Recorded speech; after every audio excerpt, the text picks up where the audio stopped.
the game's finished. Crystal Palace 5, West Ham 2.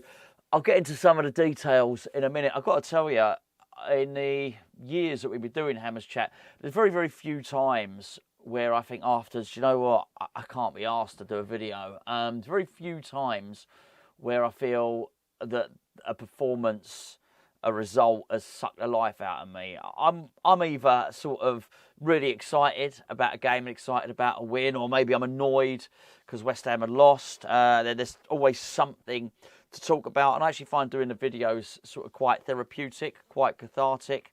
That sucked the joy out of me, quite frankly. It sucked the absolute life out of me watching that. It's not an isolated incident. It's not the first time. We get thrashed regularly. How many times have we shipped 5 goals this season? Well, Arsenal 6, 5 against Fulham, 7-0 in aggregate against Fulham. Another 5 today, 5-2. I know 5-2, if you were looking at it, it doesn't... It makes it look closer than it was. I know 5-2 don't look close, but they kicked the ball in their own net at the end. They actually did. They really did. If you haven't seen it, they did. And I felt they should have scored just before that. They should have scored. It probably should have been 6 or 7-1. Would have been more reflective. They took their foot off the pedal, by the way. If he'd have left Olise and Mateta and Eze on, and not wrapped them in cotton wool because they got a midweek game, it would have been really bad. You may well have been looking at double figures today. That's how bad it was. You can tune in tomorrow if you want on our Patreon for the player ratings, but it ain't going to be pretty. And there's some pretty bad marks on there. I've had enough. I've absolutely had enough. I really have. I've just had enough of it. And look, the players were knackered today. They were absolutely exhausted. That's David Moyes' fault. It absolutely is. Before, we didn't know. He actually admitted it. He admitted it yesterday when he spoke to the press. He said, I don't like big squads. He said big squads pose their own problems. He basically said, go and look at it. Don't take my word for it. Go and look at the transcript from yesterday. He said he doesn't think anyone should have big squads. He don't think there should be big squads. This is his choice. He's chosen to go this way. They were absolutely exhausted. The weird thing is, only a few days before, after the first Leverkusen game, David Moyes was saying that Xabi Alonso had an advantage over him because he was able to use players off the bench. Yet a week later, he was saying how there's no benefit to being able to having big squads. He's lost his mind. He's honestly, he's in that situation where he can't see the wood for the trees. I actually said I wouldn't do this and I wouldn't have a rant about David Moyes, and I won't. I'm actually going to leave it there, and I'll tell you what happened during the game, because I need to sort of compose my thoughts and come back with it tomorrow, really. It was 5-2. I've written, well, I'll show you. Look, there you go. There's a whole list of notes there. That's what I do. I'll tell you what, read from them. First goal, basically Fabianski was turned into Flabianski. That was Olise at the back post. He was in no man's land. He missed the ball. I don't think Soufal did particularly well. What was really weird, actually, when we were playing was Antonio's driving runs were starting from so deep. What would happen is he'd run for 15, 20 yards and then he'd lose the ball, but he'd be knackered. He was just knackered. He was never going to be able to run all the way from our half to their goal. I mean, he did actually get a goal in the end. He did also, he missed from about 3 yards. But anyway, do you know what? The players were awful, but they were all knackered. And in many respects, I blame all the players, but none of the players. But that is, I'd be really interested to see, not what people necessarily thought of the game, but in the comments, I'd be really interested to see how people are feeling about that, because I almost gone past anger with it. We have, apart from the relegation teams, we have the worst defence in the Premier League. David Moyes spent a fortune on that defence. I'm going again. I see I'm drifting back to it. Hold on. 2-0. It was Eze. Basically, Antonio gave the ball away. Fabianski sort of stuck out his leg, made a save. Eze did a bicycle kick, scored. 3-0. That was Emerson's own goal, basically. The defence was just horrendous. Goal to 4-0. That was Mateta, just gave the ball away. Olise crossed for him. The 4-1, we got a goal back. Was a free kick, went out to Soufal. Soufal swung it over. Souček headed it into Antonio's path. Was a good goal, but it was a set play goal, sort of goal you might expect West Ham to play. Souček headed down to Antonio, and what can I say? It was We had to score that way. There was no other way for us to score. They were faster, fitter, they were more skillful. The better team won. I mean, absolutely, I have no complaints about that. The better team won. We looked old and tired. And you know what? We are. And I'm not just talking about me. I'm talking about the team. It was really, really bad to watch. So half-time, 4-1. He made 2 substitutions at half-time. Cresswell and Johnson were on, rather than looking at notes. Yeah, Souček and Ogbonna. Poor old Ogbonna. I felt it was cruelty. I thought it was cruelty playing him in that with their busy, buzzing defence. Anyway, David Moyes made 2 substitutions at half-time. Never to get back into the game to stem the flow. And you know what? I think it worked. To give him some credit, it probably did work. I don't really particularly want to give him any credit. But then again, they did start subbing players, and they stopped. I know they scored another goal, but they pretty much stopped attacking. Their 5th goal. Eze passed it through Zuma's legs. It was embarrassing, really. Went through to Mateta. I mean, he spent a fortune on that defence. And it just looked broken and old.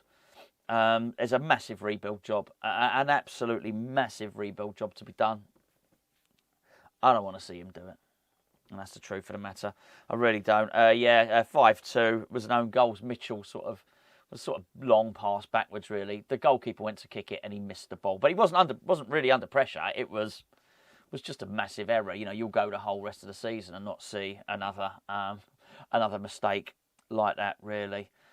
I guess, you know, I'm going to have to listen to what David Moyes has got to say. As I record this now, it's directly after the game. I sort of don't want to hear what he's got to say. I know he's not going to go now.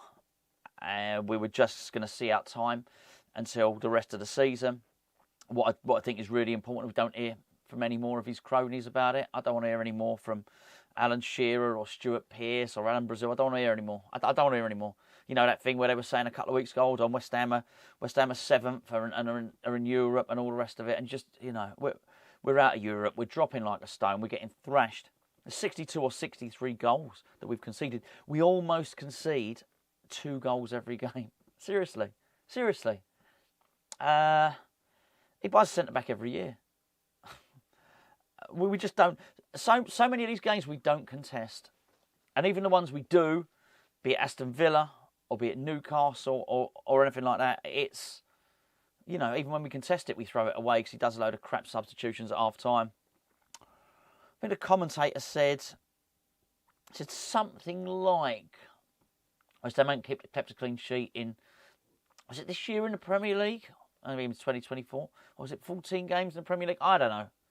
I really don't know what it was. I mean, there were a load of stats, but even the commentators were trying to keep it to themselves, really. They were puzzled by this whole situation with Maxwell Cornet. I cannot tell you how bad Lucas Paquetá, who was back to Paqueta today, how bad he was today. It was horrendous. I mean, really bad. David Moyes must really hate Cornet. We saw, actually... when we played Leverkusen, he made a substitution really early, Xavi Alonso. I thought the geezer, the defender, had a card. Antonio was causing him real havoc. He saw a problem and he changed it. I've no idea how Cornet wasn't brought onto that pitch. He must hate it. He just must hate him. There must be some reason. Something's happened. I don't know. Actually, funny enough, he nearly scored when he came on.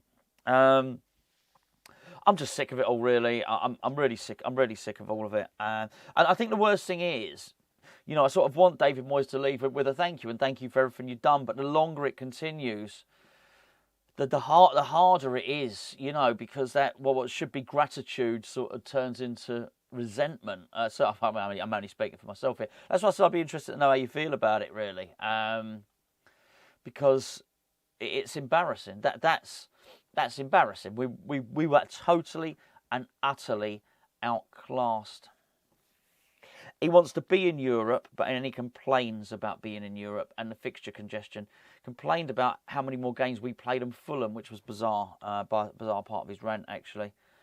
But he asked for that. It's, as I always say, David Moyes views everything with detachment or as a surprise. So he wants to get into Europe. He doesn't build a squad that can cope with it. Then when his team are knackered, he said, well, hold on. Well, look, how did that happen? Oh, they're tired. Oh, but that doesn't happen to other clubs that aren't in Europe. Yeah, no. Anyway, there you go. Sorry about this. Sorry. I'm sure I'll be back up and have something a little bit more lively to say tomorrow. But that's a tough one.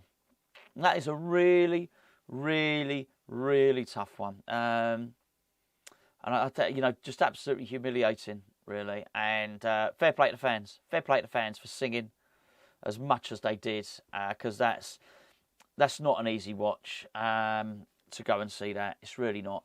And the team, nor the manager, didn't do the fans proud today. Listen, they did us. The players absolutely did us proud, by the way, against Leverkusen. They really did. And that was fine. On the way home, there was, if anyone else was on the way home from Leverkusen, as you'll know, the central line was terrible. And it took a long time to get home. But that was okay because the team did you proud. That's a crappy old journey home when a team performed like that. And it should not happen. You look at the comparative spends of the two clubs. Look at the wage bills. There's no way that should happen today. Anyway, there you go. What am I going to say? I'll leave it there. Yeah, so there you go. Crystal Palace 5, West Ham 2.